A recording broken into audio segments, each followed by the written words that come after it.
Onde nós paramos? Compartilhei lá no grupo, né, a passagem que a gente ia estar compartilhando hoje. É no capítulo 19 de Mateus. Do filho, né? O jovem rico. Que é Mateus capítulo 19, versículo 16. Mas nós sabemos que essa passagem ela faz parte de um contexto maior, que é o quarto discurso do Senhor do Evangelho de Mateus, certo? Não lembra daquela árvore que nós fizemos lá no início? Quase 2 anos atrás? Daqueles discursos do Senhor, o primeiro discurso que foi o Sermão do Monte, o segundo discurso do Senhor, no capítulo 13, né? Depois o terceiro discurso do Senhor e o quarto discurso a partir do capítulo 16, que engloba o 17, o 18, o 19 e o 20, né? E nós vimos que esse discurso do Senhor, ele vai trazer de modo prático tudo aquilo que ele ensinou, digamos assim, em teoria, no Sermão do Monte. Então agora ele vai ensinar aos seus discípulos como viver a vida do reino. Amém? Então nós estamos vendo, a partir desse quarto discurso, o Senhor nos mostrar as coisas que nos impedem de entrar no reino dos céus. As coisas que nos impedem de reinar com o Senhor. O Senhor tem nos mostrado aquilo que nos impedem ou nos atrapalham de entrar no reino, ou de herdar a vida, ou de entrar na vida, né? Então, só fazendo um pequeno resumo do que nós já vimos até aqui, né? Daquilo que nos atrapalha, o não se humilhar, porque o Senhor falou que aquele que não se humilhar como uma criança não pode entrar no reino. O não se tornar como uma criança, os tropeços e os empecilhos que colocamos na vida do irmão, pela nossa conduta, né? Se aquilo que nós fazemos é um tropeço, atrapalha o caminhar espiritual do irmão, isso nos impede de entrar no reino, né? E não só um tropeço para o irmão, mas um tropeço que nós colocamos na nossa própria vida, né? Que muitas vezes nós somos tropeços para nós mesmos. Então o Senhor fala que se tua mão te faz pecar, faz o quê? Corta fora, né? Melhor entrar no reino sem a mão do que com o corpo todo ser lançado na geena, né? Então nós vimos também que aquilo que nos atrapalha é não ter um coração de pastor que busca o irmão que está extraviado, que está afastado, né? Então nós temos que ter esse coração de pastor. A falta de perdão nos impede de entrar no reino. Quantas vezes devo perdoar meu irmão se pecar contra mim? Não só 7, né? Mas 70 vezes 7. Tratar de forma errada ou equivocada o pecado do irmão. O Senhor nos ensinou como nós devemos tratar o pecado do irmão. Né? Se o teu irmão peca, vai você e ele só. Não é para você expor a vida do seu irmão para outros. E olha lá o irmão que está fazendo isso, aquilo, outro. E você não vai com ele, você tendo ciência desse pecado, você não vai até ele e tenta ganhar o irmão, trazer o irmão, né? Então o Senhor nos ensinou como lidar com o pecado do irmão. Vai você e até ele. Se você não conseguiu, você leva 2 irmãos maduros, né? Para tentar ganhar seu irmão. Então tem uma maneira de lidar com o pecado. Não é você expor a vida do irmão, mas tem uma maneira certa. Se nós lidamos com o pecado do irmão de maneira errada, equivocada, isso também é um empecilho para nós entrarmos no reino, né? O ser limitado no perdão também nos impede. A questão do casamento e do divórcio, que nós vimos da última vez, né? São coisas impeditivas para que nós possamos reinar com o Senhor. Por quê? Porque a nossa justiça tem que exceder em muito a dos escribas e dos fariseus, né? Então agora o Senhor vai entrar numa outra questão que faz parte desse mesmo discurso, que é uma questão delicada, irmãos. Apesar de nós não sermos ricos financeiramente, né? Quem é rico, né? Ninguém é rico. Mas é uma questão que nos afeta também, que é a questão do dinheiro, que é o assunto que o irmão André nos trouxe na última reunião que tivemos aqui no domingo, né? O mamão da iniquidade, né? O mamão de iniquidade, que é o que o Senhor vai tratar aqui com esse jovem rico, a partir do versículo 16 do capítulo 19 de Mateus, né? E ele vai tratar com a questão do dinheiro, e nessa passagem também nós podemos ver algo que às vezes passa despercebido no entendimento de muitos irmãos, que é a diferença que o Senhor faz do que é receber vida eterna do que é entrar na vida eterna, entrar na vida. Então hoje nós vamos tentar ver essas duas questões. O que é receber vida eterna e o que é herdar a vida eterna. São duas coisas diferentes, irmãos, que nós temos que ter ciência para que a nossa carreira cristã ela não seja uma carreira que nós lutamos como dando golpes no vento, né? Correndo sem uma meta, sem um objetivo. Paulo fala que corria, mas corria com uma meta. Ele golpeava, mas não golpeava como alguém que golpeia o ar. Ele golpeava, dava golpes certeiros, ele sabia. Então tem muitos cristãos que caminham a carreira cristã sem entendimento, sem compreensão daquilo que o Senhor quer. E essa diferença que nós vamos tentar mostrar para os irmãos hoje, com a ajuda do Senhor, né? Do que é receber vida eterna e do que é herdar a vida eterna, diz respeito à pergunta que o jovem rico fez para o Senhor. Senhor, o que eu tenho que fazer para alcançar a vida eterna? Essa é a pergunta que ele fez. O que eu tenho que fazer para alcançar a vida eterna? Então, já desde o princípio, já desde o começo, nós temos que fazer essa diferença, né, irmãos? Receber vida é uma coisa. Ter vida é uma coisa. Receber vida, ter vida é uma coisa. Alcançar a vida é outra coisa. Entrar na vida é outra coisa. Não sei se os irmãos compreendem essa diferença. Sim. Alguns irmãos já compreendem, então isso já ajuda bastante, né? Quando Paulo fala para Timóteo, toma posse da vida eterna. Pô, quem era Timóteo, não era convertido, né? Nós falamos para o quarta-feira passada, né? Você falou sobre Timóteo, né? Nas passagens. Ele não era convertido. Como que ele toma posse da vida eterna se ele já era convertido? Né? Seria alguma coisa equivocada que Paulo estava falando na visão de muitos, né? Então tem muitos irmãos que fazem o que com essa passagem? Eles mudam a tradução. Eles já mudam, porque complica na cabeça deles. Como que Timóteo, sendo salvo, pode tomar posse da vida?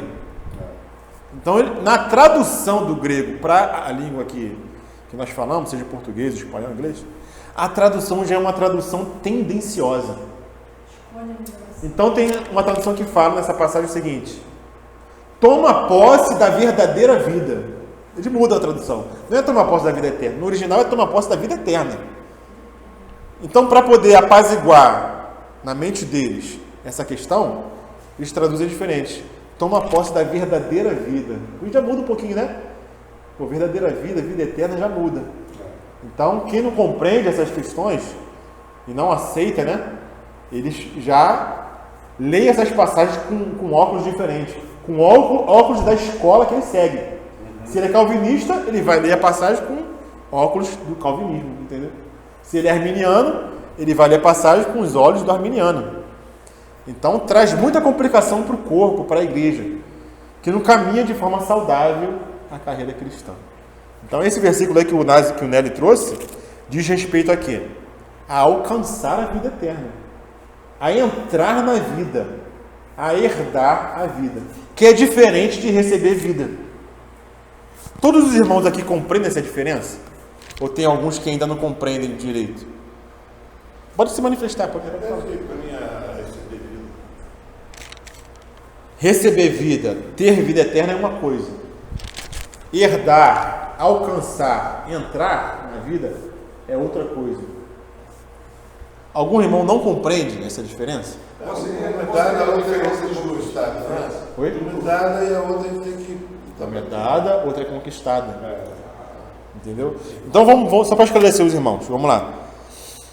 Receber vida, irmãos, se nós queremos compreender o que é receber vida, nós temos que ler o Evangelho de João. João, ele fala de receber vida eterna, né? Aquele versículo que todo mundo conhece. João 3,16. O que fala lá? De tal maneira que deu o seu Filho unigênito para que todo aquele que nele crê não pereça, mas tenha a vida eterna. Então, ter a vida eterna, receber vida eterna, é somente pela fé, é somente pelo crer, é somente por graça e é um presente que é dado, né? Aí a vida entra em você. Então a vida entra em nós, irmãos. Não é por nada que nós tenhamos feito. Aquilo que nós estamos falando nos domingos, né? É dado pelo Senhor. É pela obra do Senhor e não é pela nossa própria obra. Então, pela obra de outro, nós recebemos a vida eterna. Nós temos a vida eterna, né? No Evangelho de João, João fala mais de 90 vezes sobre o crer. Para que a vida entre em nós. A única condição para que a vida entre em nós é o quê? É crer. É a única condição. Diferente da condição que o Senhor coloca para o jovem rico. O Senhor colocou várias exigências aqui para o jovem rico. Guardar mandamento, não roubar, não matar, não furtar, né? Honrar pai e mãe. São exigências, não são condições? E qual a pergunta que o jovem rico fez? O que eu tenho que fazer para alcançar a vida eterna? Se para alcançar a vida eterna, nesse sentido de ser salvo, tivesse alguma exigência de honrar pai e mãe, não furtar, não mentir, a Bíblia teria equívoco, não teria? Então, por isso que nós temos que ver essa diferença, irmãos, na hora que nós lemos a palavra do Senhor. Se a gente lê essas expressões e acha que é tudo a mesma coisa, o que eu tenho que fazer para alcançar a vida eterna? Aí, irmãos, por isso que o calvinismo se complica, por isso que a doutrina reformada não compreende muita coisa da palavra, né? E acha que tudo é a mesma coisa, que a salvação é por graça, tudo é por graça, e não existe a responsabilidade humana, aquilo que a gente conversava hoje lá, né? O irmão da Cátia, o Marco, né? E não enxerga. Então, o calvinismo, ele tem muita coisa boa, irmãos, mas também tem coisa que nós não devemos seguir, né? Então, qual é a diferença? O receber vida é só pelo crer. Quando você creu, Kátia, você nasceu de novo. Você nasceu de novo, você recebeu a vida eterna. Agora, nós recebemos a vida eterna para sermos capacitados a entrar na vida eterna, que é outra coisa. E que para entrar na vida eterna, já existem exigências do Senhor. É aquilo que o Roberto falava na semana passada, né? A gente tem que conversar com a nossa alma, né, Roberto? Tem que conversar, minha alma, não é assim. Esse aqui está sem açúcar. Não é assim, minha alma. Esse está sem açúcar. Então o Evangelho de João é o Evangelho da vida. Lá nos mostra como nós recebemos a vida eterna. Mas o Evangelho de Mateus, irmãos, ele é diferente. A maior parte do Evangelho de Mateus fala de alcançar a vida eterna, de herdar a vida eterna. Não que o Evangelho de Mateus não fale de salvação do Espírito, ele fala, mas é bem pouquinho, é muito pouco, irmãos. É numas passagens que você tem que ver ali. Não, aqui ele não está falando de reino, ele está falando de salvação do Espírito, de salvação eterna, entendeu? Nós vamos ver essas passagens, se isso permitir. Então, irmãos, a salvação eterna não nos custa nada. Ela é instantânea. Você creu, você recebeu a vida eterna. Abraão creu em Deus e isso lhe foi imputado como justiça, para a justiça, né? Então tudo foi feito pelo Senhor. E nós cremos no Senhor. O que é crer no Senhor? Crer é unir-se a Cristo. Então quando nós cremos, nós nos unimos a Cristo. E a vida dele entra em nós, nós recebemos a vida eterna e temos a vida eterna. Não pode mais nos ser tirada. Ninguém as arrebatará da minha mão. Amém. Né? O Senhor fala para aqueles que creem nele. Porque assim como Moisés levantou a serpente, também importa que o Filho do Homem seja levantado, para que todo aquele que nele crê não pereça, mas tenha a vida eterna. Então isso, irmãos, está resolvido. Mas aí o jovem rico vem com uma outra questão para o Senhor. Vamos ler lá? Mateus capítulo 19, versículo 16.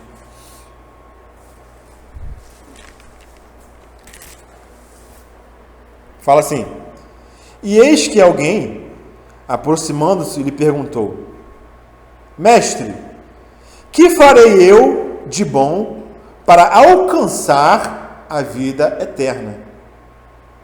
Respondeu-lhe Jesus: por que me perguntas acerca do que é bom? Bom só existe um.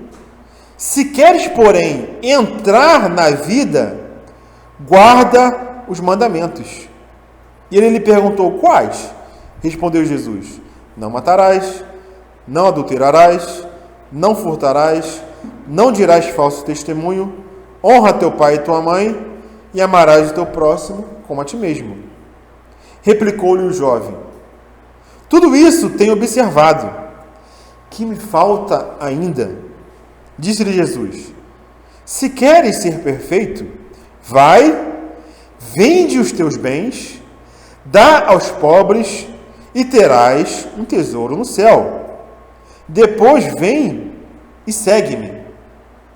Tendo, porém, o jovem ouvido essa palavra, retirou-se triste, porque por ser dono de muitas propriedades. Então disse Jesus a seus discípulos: em verdade vos digo que um rico dificilmente entrará no reino dos céus. E ainda vos digo que é mais fácil passar um camelo no fundo de uma agulha do que entrar um rico no reino dos céus. Amém? Até aqui. Depois a gente continua. Então, olha a pergunta que o jovem rico fez, TT. Senhor, o que eu tenho que fazer para alcançar a vida eterna? E Jesus entendeu o que esse jovem rico perguntou, irmãos. Quem mais entende o que nós perguntamos, irmãos, é o Senhor. Se nós vamos ao Senhor com uma pergunta, Ele não vai entender 80%, 90% do que nós estamos querendo perguntar. Ele vai entender completamente. Então, ele entendeu o que esse jovem rico estava perguntando. Por isso que ele respondeu da forma que ele respondeu. E quando o jovem rico pergunta: o que farei para alcançar a vida? Como que Jesus fala para ele? No versículo 17, no final dele: se queres, porém, entrar na vida. Então, alcançar a vida eterna, que foi o que o jovem perguntou, é a mesma coisa que entrar na vida. Porque Jesus entendeu o que ele estava querendo dizer. Não sei se na versão dos irmãos está a mesma coisa. Minha está conseguir a vida eterna. Que o jovem rico perguntou, né? Conseguir, alcançar, mesma coisa. No 17 está, se queres, porém, entrar na vida. Entrar na vida. Então, alcançar, conseguir e entrar é a mesma coisa. Alcançar a vida eterna e entrar na vida eterna. E entrar na vida eterna. Porque a palavra vida aqui é vida zoé, que é a vida de Deus, é a vida divina, é a vida eterna, né? É a mesma vida que nós recebemos quando cremos no Senhor. É a mesma vida, irmãos. Mas uma coisa é você receber vida e outra coisa é você alcançar a vida. É você entrar na vida e você conseguir a vida eterna. A vida é a mesma, irmãos. Herdar a vida, né? Herdar a vida que o Senhor falou lá no final, né? Não, no final não. Ele fala lá em Marcos e em Lucas. É porque eu notei que receber a vida eterna e herdar a vida eterna. São coisas diferentes. Isso, herdar a vida. Herdar a vida é a mesma coisa que alcançar. É a mesma coisa que entrar na vida. Mas aqui Mateus acho que não usa a palavra herdar, né? Quem usa é Lucas e Marcos. Eles usam a palavra herdar. Mas tudo de respeito ao entrar na vida. Os irmãos estão compreendendo? Sim. Então o que o Senhor fala para ele aqui? Se queres, porém, entrar na vida, guarda os mandamentos. Irmãos, se para nós alcançarmos vida eterna e sermos salvos da condenação, exigisse guardar mandamentos, quem é que seria salvo, irmãos? Quem é que seria salvo? Ninguém. Porque o mandamento de Deus é perfeito. E ele foi dado para nós vermos que nós não conseguimos cumprir todos os mandamentos. Então, por guardar mandamentos, ninguém é salvo. Então, o que Jesus está querendo dizer aqui para esse jovem rico? Mandando ele guardar os mandamentos. Se ele não tivesse entendido o que o jovem rico estava perguntando. E outra coisa, irmãos. Muitos entendem que esse jovem rico era alguém que não era salvo pelo Senhor. Era alguém que era um pecador perdido, era um ímpio, né? Na interpretação de muitos na igreja, né? O que os irmãos entendem sobre esse jovem rico? Ele já era salvo ou ele não era salvo? Ele era salvo. Ele era salvo? Todos concordam? Eu entendi ao contrário. Ele não era salvo. Ele já fala que uma parte ele já cumpria, né? Vai cumprir, mas muita gente... Sim, mas o cumprir mandamento não salva ninguém, né? Né? A gente está falando da salvação eterna, né? Aquela de receber o Senhor, de receber a vida, ser livrado da condenação eterna. A gente está falando dessa salvação agora, tá? Então esse jovem rico era salvo ou não era? Você mais falou que era. André já, pum. Eu acho que até hoje eu penso que era o contrário, né? Que ele não era salvo. Ele não era salvo, ele estava querendo conquistar a salvação aqui, né? É. Então ele vai para o Senhor e fala: como que eu posso ser salvo, digamos assim, né? No entendimento de alguns, né? Então o Senhor fala: guarda os mandamentos. Será que o Senhor iria mandar alguém que não é salvo guardar mandamentos? Amar? Será que alguém que não é salvo é capaz de amar, irmão? Amar o próximo, não roubar, não adulterar, alguém que não tem crido no Senhor? Será que o Senhor faria isso com alguém que é ímpio? Nesse versículo 20, ele diz assim: disse-lhe o jovem, tudo isso tenho guardado desde a minha mocidade. Que me falta ainda? Então, irmãos, o entendimento correto é que esse jovem rico era alguém salvo já. Era alguém que cria no Senhor. E ele era salvo. Mas como que ele era salvo? Alguém pode perguntar, né? Ele era salvo da mesma maneira que todos no Antigo Testamento eram salvos. Da mesma maneira. Crendo na promessa que foi feita a respeito do Messias. A salvação no Antigo Testamento era dessa forma, né? Aqueles que criam nas profecias sobre o reino, sobre o Messias que viria, esperavam nesse Messias. Assim era a salvação no Antigo Testamento, né? Então a salvação, tanto no Antigo quanto no Novo, se dá em Cristo. Uns olhando para frente e nós olhando para trás. No sacrifício que foi feito e eles no sacrifício que seria feito. No cordeiro que seria dado, que seria imolado, né?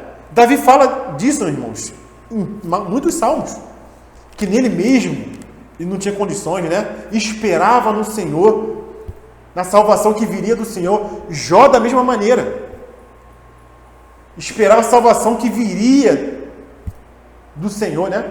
Então esse jovem rico era alguém que cria no Senhor como Messias. Então já era alguém salvo. Mas como assim ele é salvo? Ué, os discípulos também não eram salvos, irmãos? Não criam no Senhor? Exceto aquele que era de Satanás, né? O Senhor mesmo fala dos discípulos: vocês já são meus, já são do Pai, né? Exceto aquele que E ora, ele ora, né? Pelos discípulos.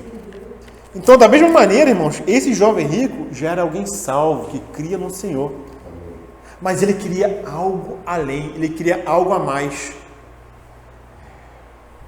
Irmãos, esse jovem rico é um exemplo para nós. O Senhor estava tirando ele daquela condição que Jesus fala assim: vós examinais as Escrituras, porque julgais ter nela a vida eterna. Então eles esperavam, né? Então havia salvo. Você vê quando Jesus ressuscita, diz que apareceu vários corpos de santos, entendeu? Antes do Senhor, morreram, e quando o Senhor ressuscitou, né? Apareceu na cidade vários santos. Entendeu? Isso. Não foram como aquele Simeão e Ana que contemplaram, viram o Senhor ali, né? Como criança ainda, né? Mas já era a salvação de Israel, né? Mas o que ele está falando é meio complicado. Essa salvação que ele está falando é da alma. No caso do jovem que ele está mandando fazer aquilo por obras, são obras. Sim, o que o Senhor está falando com ele é da salvação da alma. Mas a pergunta é, o jovem já era rico, já era salvo? No seu espírito?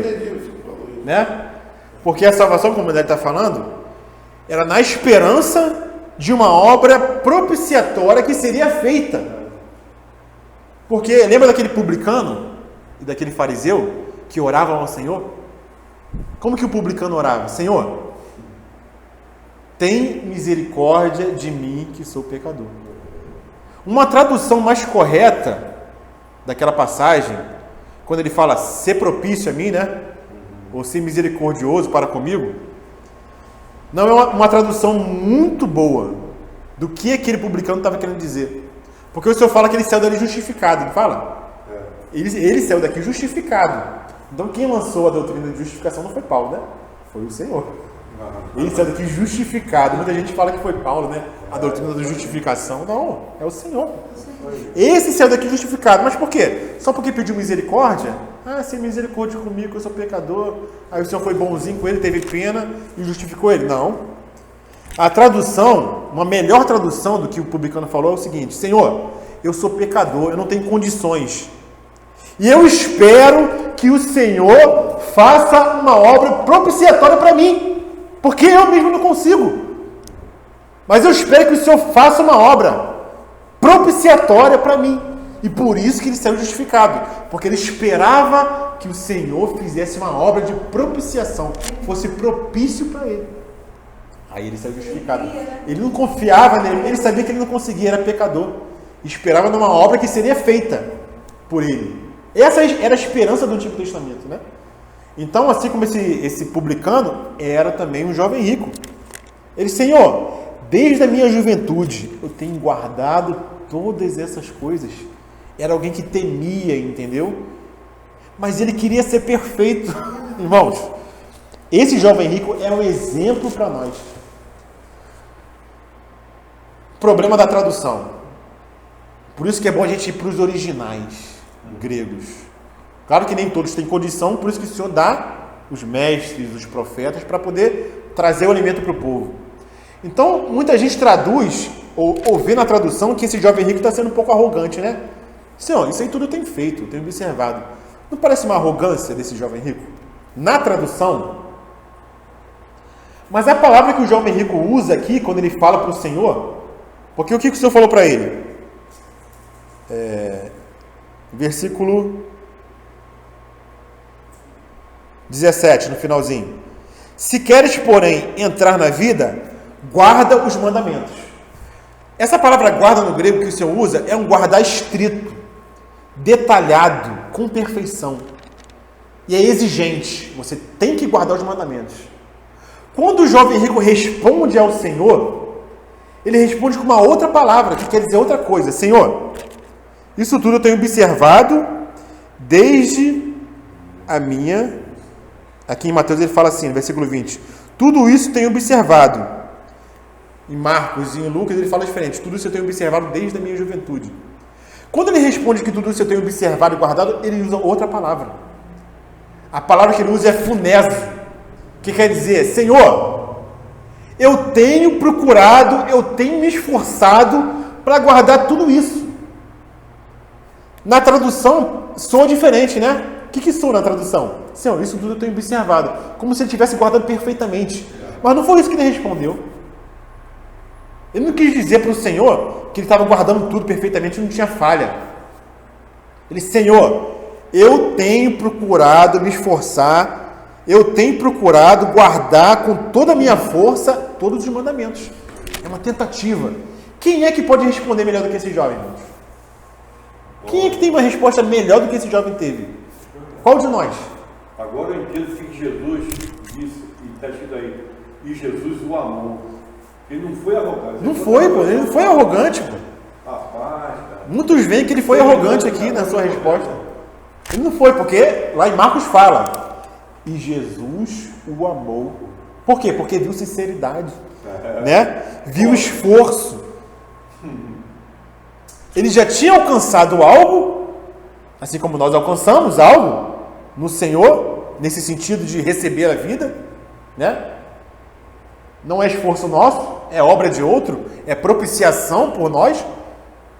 Então a vida que nós recebemos, ela veio até nós por graça, mas ele queria alcançar a vida eterna. Senhor, você quer entrar na vida, você quer algo mais excelente. Guarda os mandamentos. Porque se a nossa justiça não exceder em muito a dos escribas e dos fariseus, nós não podemos entrar no reino, né? E essa justiça fala de quê, irmãos? De guardar os mandamentos. Não é que os mandamentos ficaram para trás e agora nós já temos a vida, somos salvos, esquece os mandamentos. Não. Os mandamentos eles estão vigentes. Não para a nossa salvação eterna, mas para a nossa entrada no reino, irmãos. Então os mandamentos estão aí ainda. Guardemos os mandamentos. Melhor do que os fariseus e os doutores da lei, né? Então a resposta desse jovem rico é uma resposta humilde. Senhor, eu tenho tentado, eu tenho me esforçado, eu tenho buscado guardar esses mandamentos desde a minha juventude. Aí o Senhor fala o seguinte para ele, versículo 21. Disse Jesus, se queres ser perfeito, vai, vende os teus bens, dá aos pobres e terás um tesouro no céu. Depois, vem e me segue. Irmãos, se para você ser salvo dependesse de você vender tudo que você tem, quem aqui seria salvo? Ninguém, irmão. Quem é que vendeu tudo que tem? Então o que o Senhor está querendo falar com ele aqui não é salvação eterna, irmãos. Ele amou esse jovem porque ele estava buscando algo mais excelente. Então esse jovem, até um certo ponto, ele é exemplo para nós. Porque se nós temos a vida eterna, irmãos, nessa terra, o que nós temos que fazer agora? O que nós temos que fazer agora, se nós temos a vida eterna? Entrar na vida. Nós temos que entrar na vida. Então a nossa maior busca, irmãos, depois de sermos salvos, é buscar entrar na vida. Essa deve ser a nossa maior preocupação, irmãos. Assim como era desse jovem. Ele queria ser perfeito. Ele queria entrar na vida. Ele queria alcançar a vida eterna. Porque o que é alcançar a vida eterna? Vai existir um período, irmãos, que é o período do milênio, em que a vida vai reinar. Quando o Senhor implantar o seu reino, quem vai reinar ali é a vida. Eu sou o caminho, a verdade e a vida. A vida vai estar reinando na era do milênio, na era do reino manifestado.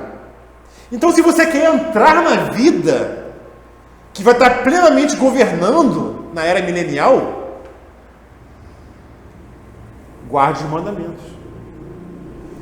E a questão de lidar com dinheiro, irmãos, com mamão, vai nos impedir, ou vai impedir muitos irmãos de entrar nesse reino. Aí entra o assunto do dinheiro. Aí entra o assunto do mamão de iniquidade. Porque se esse jovem rico tivesse vendido tudo que ele tinha e seguido o Senhor, ele seria um Paulo, irmãos. Ele seria um Paulo. Por que Paulo falou? Perdi tudo considera tudo como refúgio para ganhar a Cristo. Perdeu tudo, irmãos. Se esse jovem rico vende tudo que tem e segue o Senhor, ele seria um Paulo. Ele já guardava os mandamentos, seguia o Senhor desde a juventude, mas ele ficou preso nas riquezas, porque ele era dono de muitas propriedades. E qual era o problema desse jovem? Né? Ele tinha muitas propriedades, ele tinha muitos bens. Na verdade, é justamente o que a palavra diz, propriedades, ou seja, terras. Ele tinha muitas terras. Ele era um latifundiário, na linguagem de hoje, né? Ele tinha muitas terras, ele tinha latifúndios, grandes porções de terra, né? O que as pessoas ali em Atos dos Apóstolos, quando criam no Senhor, o que elas faziam? Vendiam as suas propriedades, pegavam o recurso e depositavam aos pés dos apóstolos. Então o Senhor fala isso aqui para ele: vai, vende os teus bens, dá aos pobres, e depois vem e me segue. Por que o Senhor exigiu desse jovem rico para ele vender tudo que ele tinha? Lembra que quando o povo judeu entrou na terra prometida, entrou na terra de Canaã, qual foi a ordenança do Senhor? Que cada tribo, cada família deveria receber uma porção de terra, certo? Né? Sim. Era para haver divisão da terra. Então, para a família que era maior, recebia uma porção maior de terra. A família que era menor, recebia uma porção menor. A tribo maior recebia mais terra. A tribo menor recebia menos terra.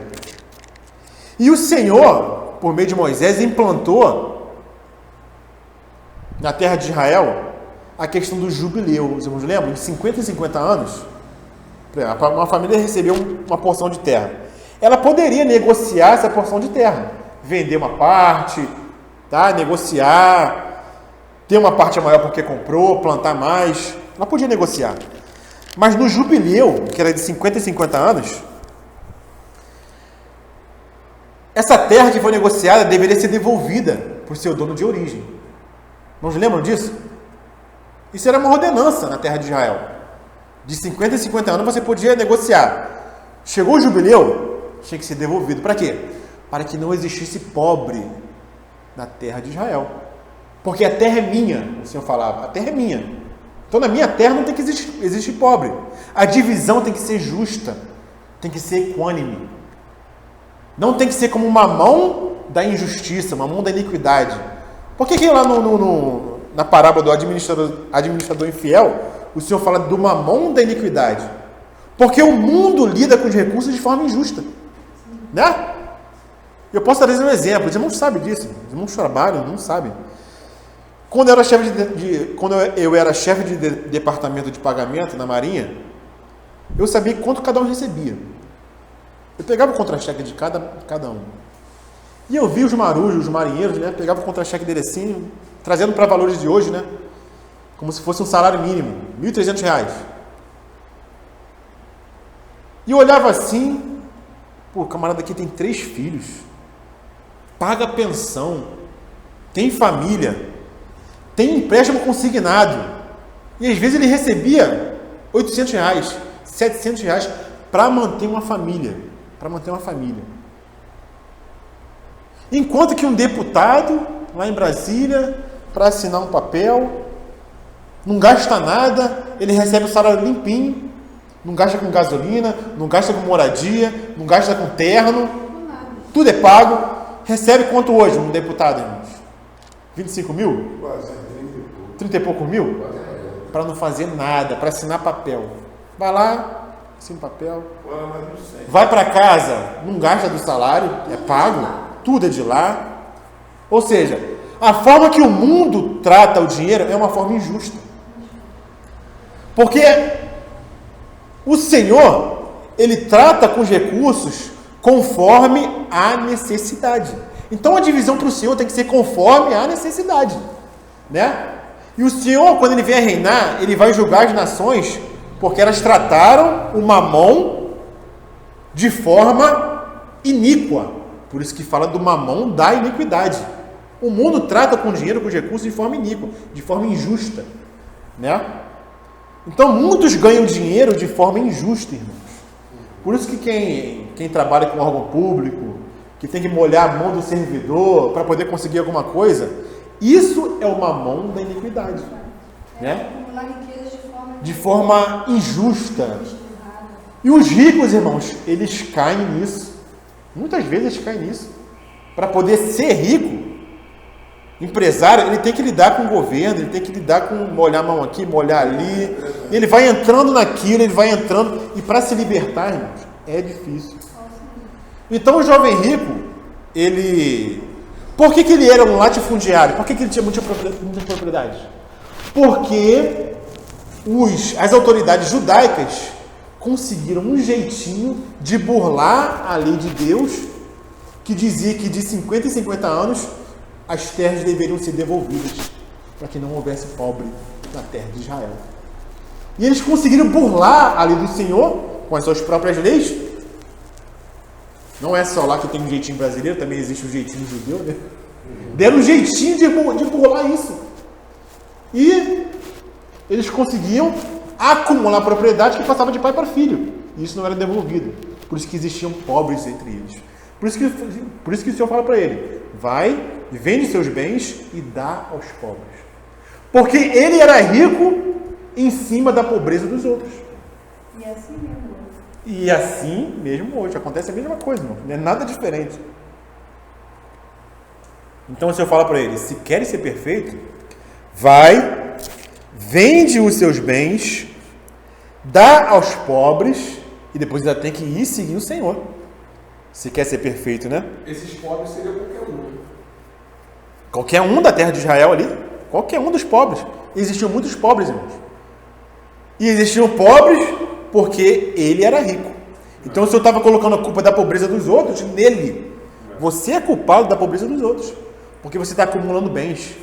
Passando de pai para filho, né? Para que tanto para você e outros com fome? Para que tanto para você e tantos com fome?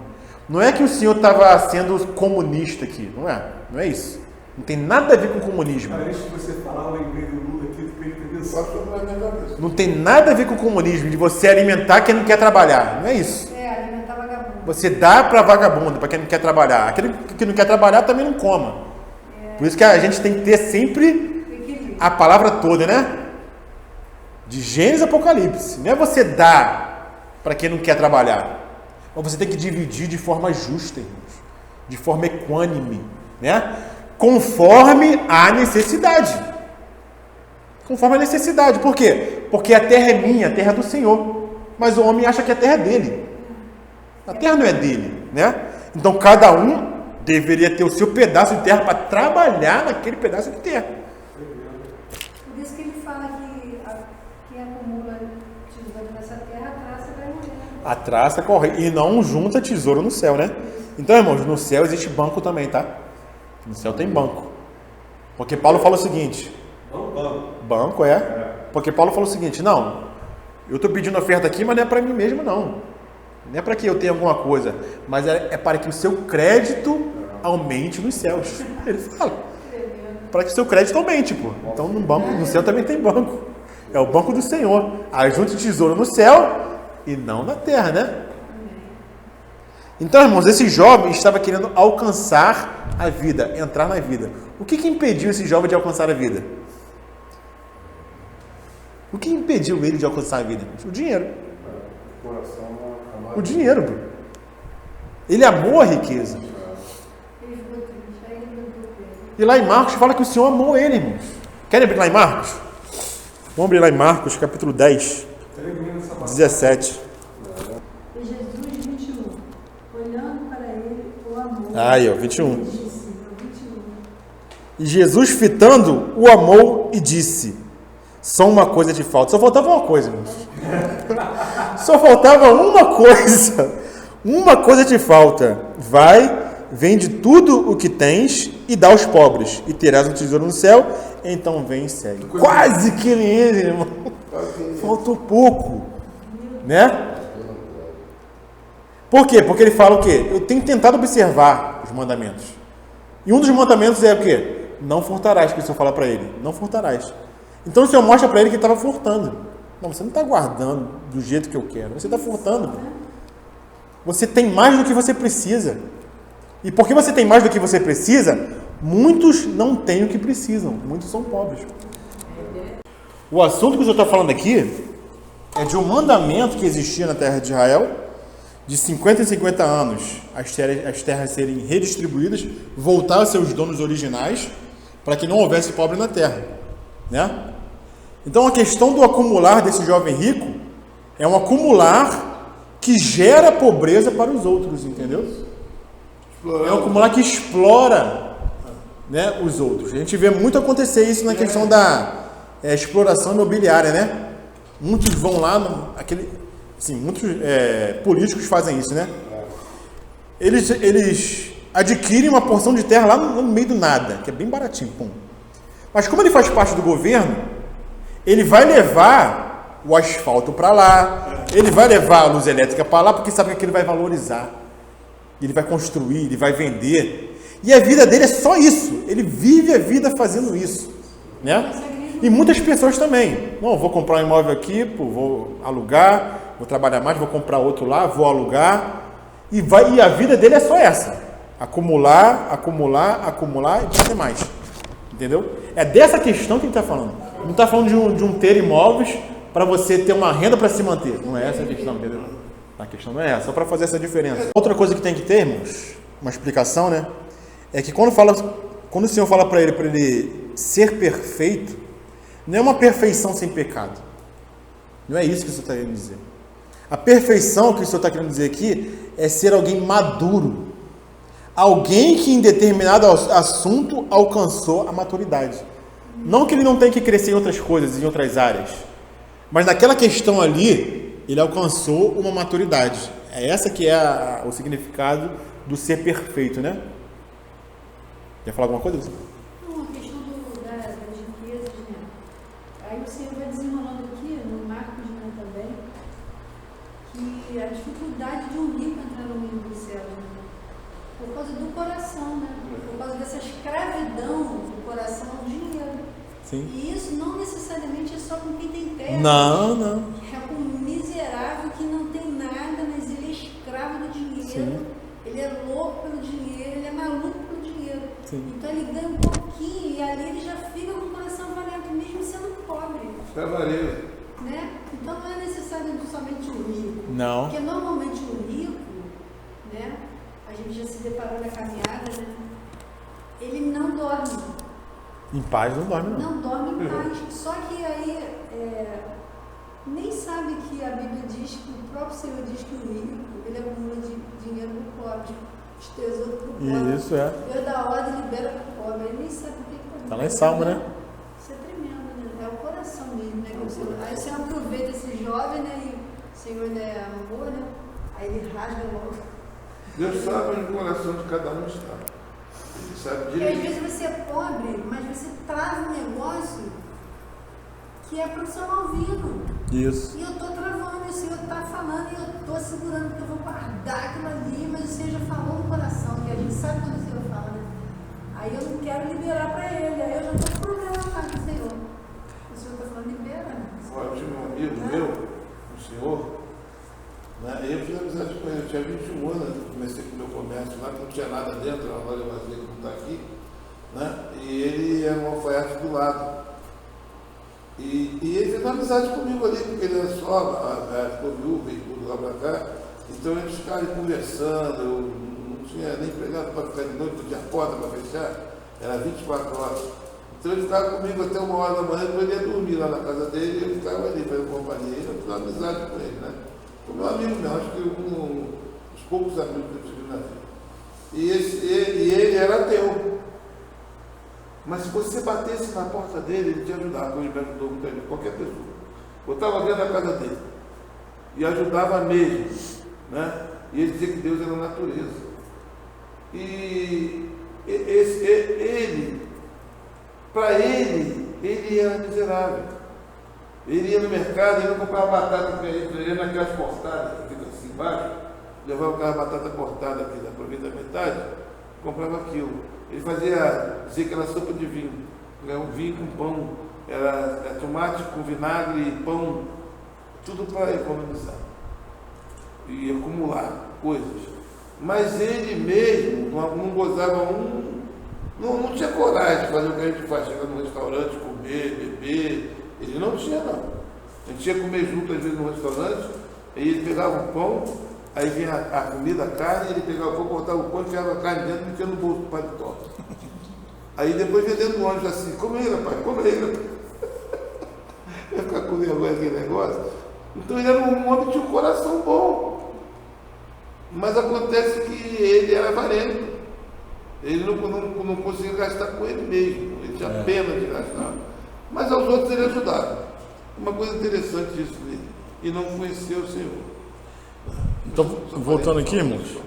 O que o Senhor fala para o jovem rico? Devolva o que não é seu.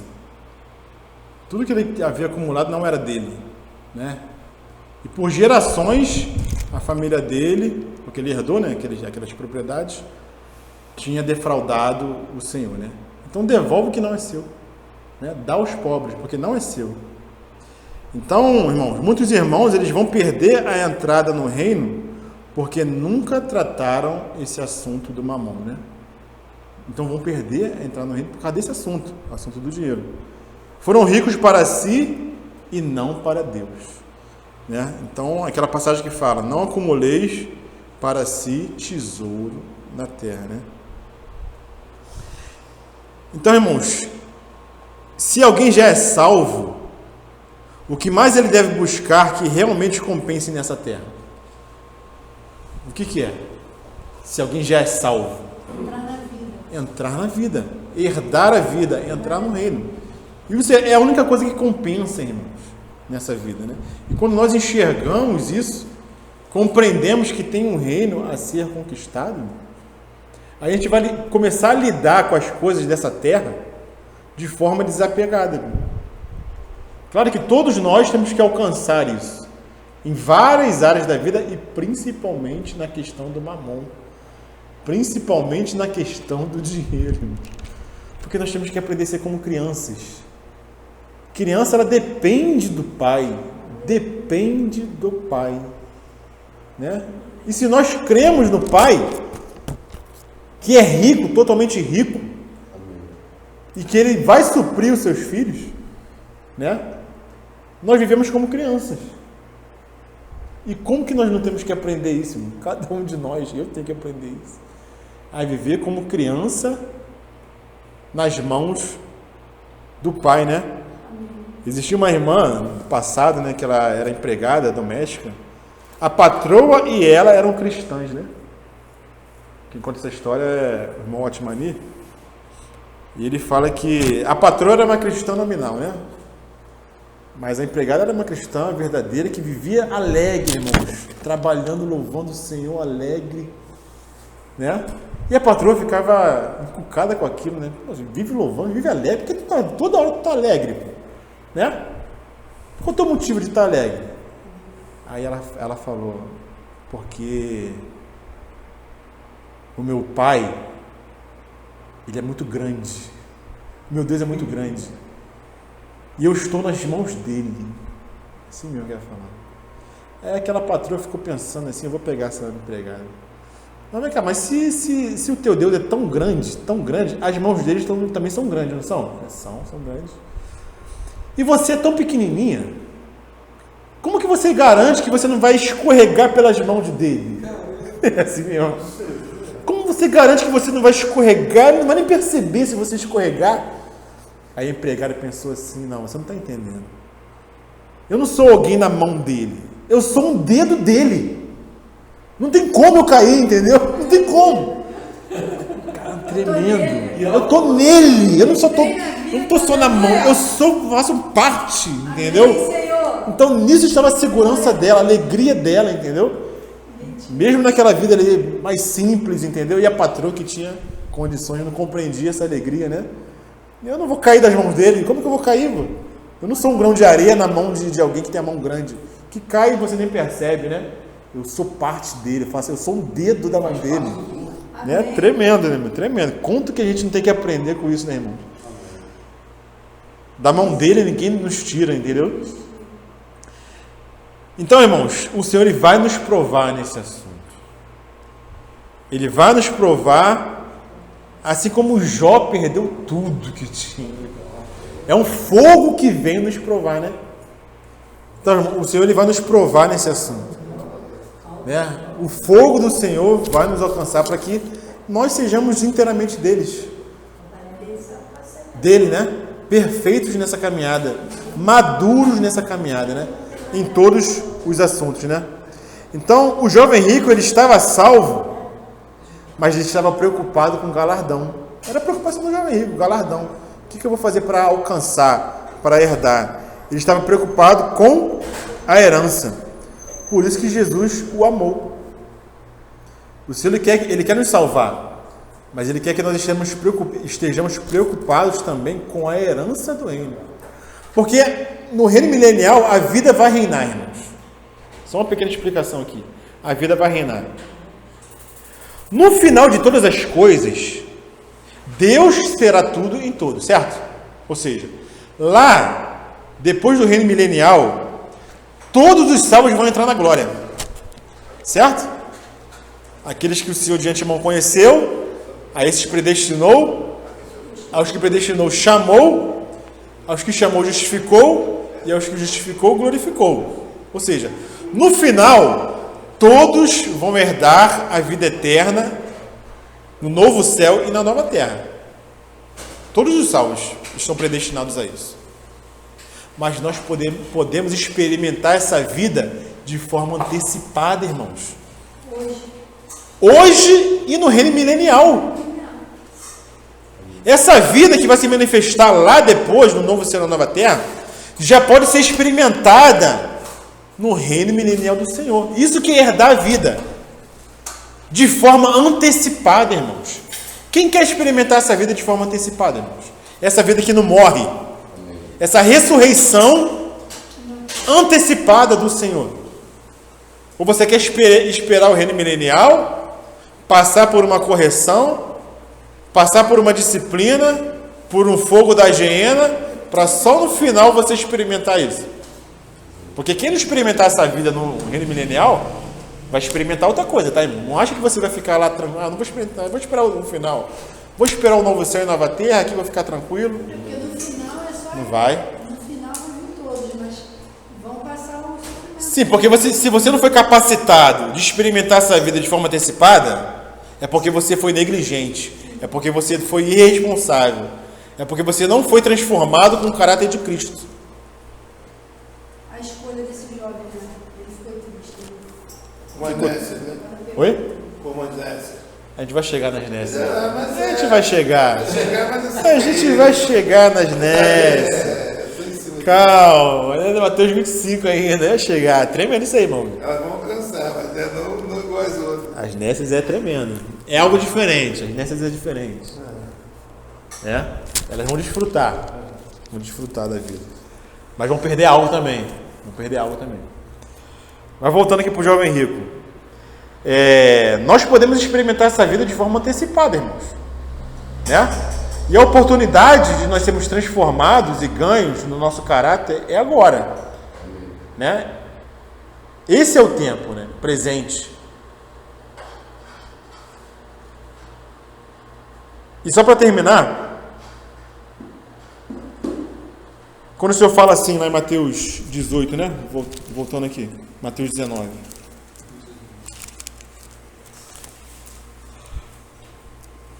Mateus 19.